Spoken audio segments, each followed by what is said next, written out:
안녕하십니까. 이혜리 소장의 부동산 라운지 시작해 보겠습니다. 38대 공식적인 서울시장의 당선자가 확정이 되었습니다. 바로 오세훈 서울시장이라고 이제 말해도 될 것 같습니다. 오세훈 서울시장이 당선된 데에는 많은 의의가 있습니다만 얼마 남지 않은 짧은 임기 14개월 동안에 빠르게 추진할 수 있는 경력자를 뽑았다는 말들도 있습니다. 특히 서울의 25개구 자치 중에 서초구청장이 유일한 야당이었죠. 그만큼 압도적인 지지를 받았던 것이 바로 여당이었습니다. 그런데 이번에 서울의 수장이라고 할 수 있는 서울시장이 야당이 되었다라는 것은 그동안 많이 반성할 점이 지난 정권엔 있지 않았나라고 생각하는데요. 그 중에서도 부동산 정책 부분은 여론상에서도 지지율을 떨어뜨리는데 큰 영향을 미쳤다라는 또 결과가 나왔습니다. 그렇다면 지금 부동산 정책, 특히 서울시장 후보의 부동산 공약이야말로 당선을 좌지우지했던 중요한 이슈였다고 보여지기 때문에 부동산 공약이 어떤 것들이 있었으며 부동산 시장이 어떻게 변화가 될지를 살펴보도록 하겠습니다. 오세훈 시장의 가장 큰 정책 기조라고 한다면 바로 민간주도 개발이라고 할 수 있겠죠. 그 안에 세부적으로 36만 호를 서울에 공급하기 위해서 여러 가지 공급책을 내놓았는데요. 큰 맥락으로 해서 한 4가지를 살펴볼까 합니다. 첫 번째로 36만 호 중에 18만 5천 호는 민간 주도 하에 재건축, 재개발 부분을 개발 활성화하겠다는 것인데 또 눈여겨봐야 할 것이 당선되고 일주일 만에 바로 완화를 시켜주고 활성화를 시키겠다고 하는데 이 부분에 대해서는 어떻게 보면 심리적인 작용이 굉장히 크게 작용할 것 같습니다. 아무래도 규제 정책으로 개발 사업을 하지 못했던 단지들이나 지역들이 굉장히 가격들이 폭등할 수 있겠죠. 지금 주변 시세나 시장 상황을 봐도 대규모의 재개발이나 재건축 사업들이 있는 지역들은 물건들이 거의 나오지 않고 있습니다. 그 이유는 이제부터 내놓으면서 가격 상승된 부분을 반영하겠다라는 뜻이겠죠. 그렇다고 한다면은 지금 그런 지역들이 어디가 있을까요? 가장 크게 또 이슈가 된다고 한다면은 우리나라의 가장 고가의 아파트들이 들어설 수 있는 압구정 일대 재건축이라든가 그리고 목동 일대 16만 호 이상의 어마어마한 재건축이 앞두고 있죠. 그리고 여의도가 또 50층까지 어떤 수변의 어떤 스카이라인을 바꾸겠다라는 이전에 또 오세훈 시장의 서울 르네상스 프로젝트에서 나왔던 것들의 기조가 그렇게 흐르지 않을까. 그 이외에도 대단지 상계라든가 노원 일대부터 해서 재건축 재개발 지역들의 가격 폭등이 우려스럽습니다만 그래도 주택 공급을 민간 차원에서 해야 된다는 많은 여론 속에서는 그 기조가 맞게 흐르고는 있다고 볼 수 있겠습니다. 그리고 두 번째로는 나머지 17만 5천 호에 대한 공급책을 내놓았습니다. 그 안에 세 등분을 해서 나눴다고 할 수가 있겠습니다. 7만 5천 가구는 지금 기존에 공급 계획을 세웠던 거 그대로 가는 것으로 했고요.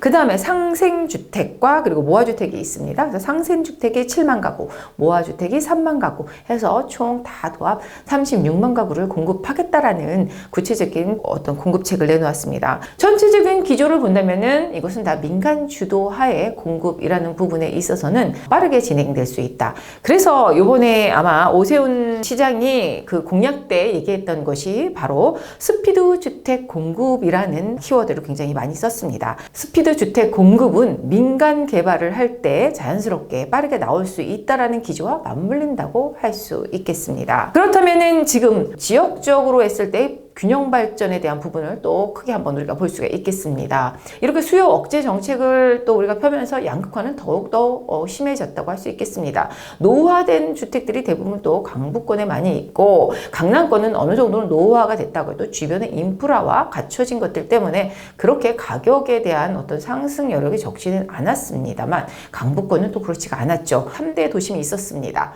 여의도, 강남, 종로 일대였습니다. 그런데 이번에 동북권이 베드타운이 굉장히 많죠. 그것을 조금 보완하기 위해서 4대 도심 구도로 가겠다라고 얘기를 했죠. 그것이 바로 창동이라는 곳입니다. 창동 일대에는 그 전에도 이미 어떤 개발에 대한 계획들이 잡혀 있었죠. 한쪽은 경제 거점, 한쪽은 문화 사업의 거점으로 해서 K-팝 공연장이라든가 그리고 경제 거점 지역의 복합 타운과 어떤 산업적인 개발들을 하겠다고 했는데 그거와 더 좀 좀 더 구체화해서 들어간다고 보면 되겠습니다. 창동 철도창 부지 일대 어떤 국철로 된 부분을 다 지하화를 하고 그 지하 안에는 많은 스타필드 못지않은 쇼핑몰이라든가 상업시설을 넣기도 하고, 그 다음에 우리나라 R&D 산업 같은 산업 구조들을 그곳에 넣고, 그 다음에 한쪽으로는 돔구장 등을 또 문화체육시설들을 넣겠다 해서 동북권의 또 하나의 경제 거점 지역을 개발하겠다고 하는 점은 앞으로의 어떤 인구 분산에 있어서도 중요한 부분이라 우리가 눈여겨볼 만하고요.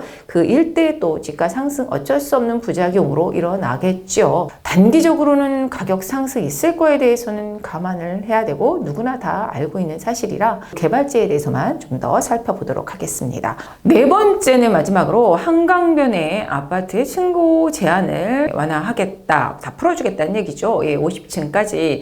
이 부분에 대해서는 빠르게 풀 수 있을 것 같습니다. 그 나머지 정책들은 서울시 조례라든가 여러 가지의 또 절차를 거쳐야 하는데요. 지지율이라든가 여러 가지 절차 때문에 금방 될 것 같지는 않은데, 지금 층고 제한을 풀겠다고 하는 것은 서울시장 자체의 승인으로만으로도 가능하기 때문에 가장 빠르게 갈 수 있는 것이 바로 층고 제한을 풀겠다는 것 같습니다. 또 빼놓을 수 없는 게 바로 빠르게 개발을 하기 위해서 주택국과 도시계획국을 통합한다는 것입니다. 보통 주택국 같은 경우에는 공급을 위한 부서라고 할 수 있겠고요. 그리고 도시계획국 같은 경우에는 미관을 좀 신경을 쓰는 곳이기 때문에 많은 제재를 하겠죠. 이것이 대부분 대립이 좀 되는 부서인데 한시적으로 통합을 해서 당분간 운영을 하겠다라는 또 공약을 했었는데, 이런 부분도 좀 우리가 눈여겨보고 그러면 개발들이 좀 더 빠르게 이루어질 수 있겠구나라는 좀 생각을 해볼 수 있겠습니다.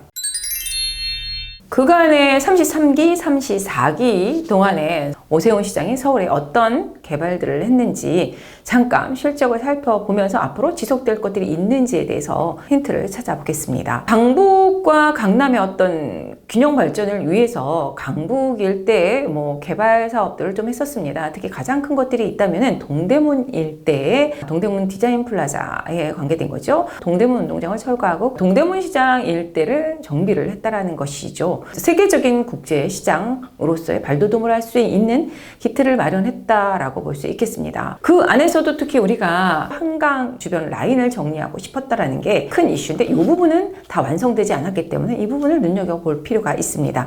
한강 라인 쪽으로 해서 보면은 성수 전략 정비 지구라든가 그곳에 어떤 층고 제한 없이 올라가는 것들, 그리고 여의도의 수변공원의 어떤 스카이 라인을 바꾸는 것들, 위쪽으로는 보면 월드컵 대교는 이미 완공을 했습니다. 그것도 월드컵 대교에 대한 부분도 이슈가 있었었는데 그것은 또 완성을 하게 됐고요. 그 외에도 잠수교 일대를 또 공원화하는 것들, 그리고 주변 일대 이미 또 완성된 것들 중에는 공원화가 되는 것 중에 한강이 공원화된 것들이 굉장히 많죠. 우리가 자전거 도로라든가 여러 가지 또 체육 편의 시설들이 많이 들어갔는데 그 외에 굉장히 세부적으로 들어간 거죠. 상암 DMC도 마찬가지고, 그래서 그쪽에 업무 지역과 공원들, 그리고 여의도, 그리고 그 업무 지역들과 연계한 수변의 어떤 스카이라인이 바뀐다 했을 때에는 그 안에서 어떤 민간 재건축이 일어나면서 시원하게 하늘로 뻗는 그런 부분이 또 상상이 되기도 합니다.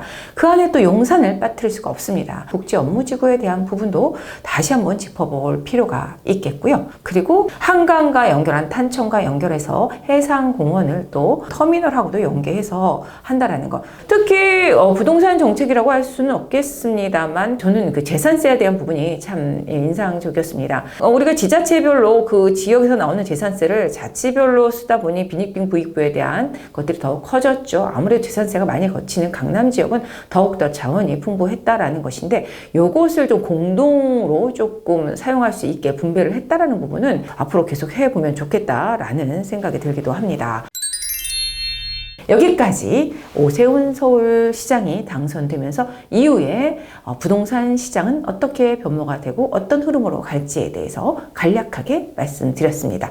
앞으로 이러한 현실적인 구체적인 방안들이 얼마나 잘 지켜질지에 대해서는 우리가 다 같이 한번 지켜보는 것으로 하겠습니다. 감사합니다.